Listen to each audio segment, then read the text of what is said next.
You want to have girls over all the time? Okay, have it your way. The setup. I have a 2-bedroom house. I decided that I wanted to rent out the other bedroom in the house to make some money on space I wasn't really using after COVID. So I fixed up the place really nice. The tenant gets private semi-attached bathroom. Bathroom is actually outside the bedroom, but I put up drapes between the bedroom and bathroom so tenant can walk between without me seeing. Common consumables. I pay for toilet paper, paper towels, laundry supplies, kitchen supplies, etc. I create the lease. The lease is very bare bones. It just says you get a room at this property. You pay this much per month. Landlord covers all utilities. Your lease is X months long. I created the ad. In the ad, I mentioned how it's okay to have guests over, but keep it to no more than twice per month. I did not put this into the lease agreement. You can see where this is going? I do a showing for a prospect. Let's call him Tom. I tell him the guest policy and he seems just fine with it. I do the rest of the showing and all seems grand. He signs the lease agreement and moves in. The problem. The first month is grand. Anyone can fool someone for a month. But eventually you return to bad habits. His bad habit was women. He would have women over 4 to 5 nights per week. I did not appreciate this. I pulled him aside to tell him, hey, you're having a lot of girls over. You need to reduce how many girls you have over. Or, if you're willing to pay a bit extra for having all these girls over, I won't say a thing. He initially agrees with it. The next day, he calls me down and asks to speak with me at the dining room table. It's Tom and his girl du jour, Gina. Tom begins arguing, how can you ask for more money when that's not in the lease agreement? You can't ask for that. I told him the guest policy was in the ad and that we spoke about it when he came here. He said, yeah, but you can't ask for that. If it's not in the lease agreement, you can't do that. The guest policy isn't in the lease agreement either, so I pay rent. I can have over whoever whenever I want.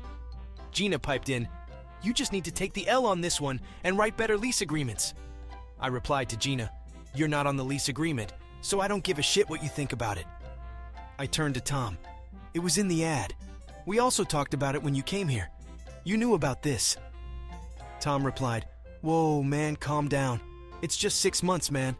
That's my lease term. I'll be out of your hair in 6 months. I replied, why can't you stay at her place? Gina said, that's none of your business.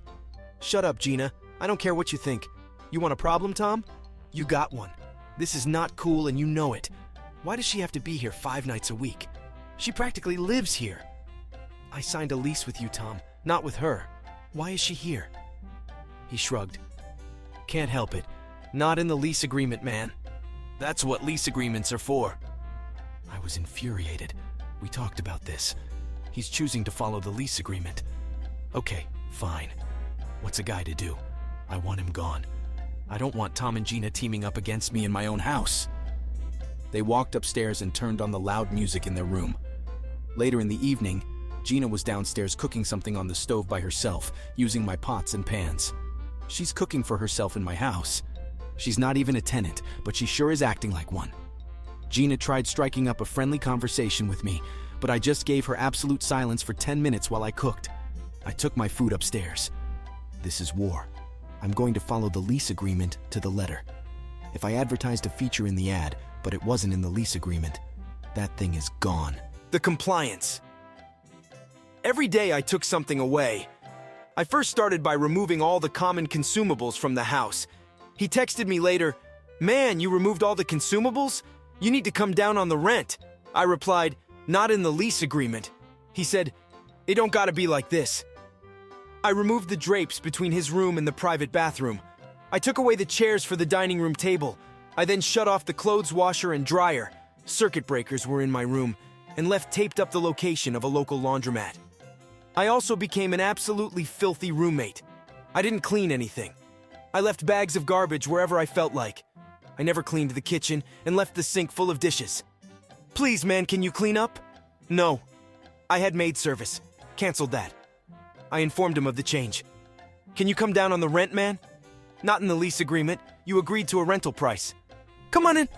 I turned off the breaker to the stove and left out a wall outlet single-pot electric plate for him to use. I turned off the microwave. Not in the lease agreement either. I actually started feeling bad for him. Gina started coming around less and less as I made the living situation worse and worse. Finally, he texted me. Do you want me to move out? I replied, yes, "When are you leaving my house?" He said, "End of the month. You'll let me break the lease?" I replied, "Of course." He left at the end of the month. I had my house back.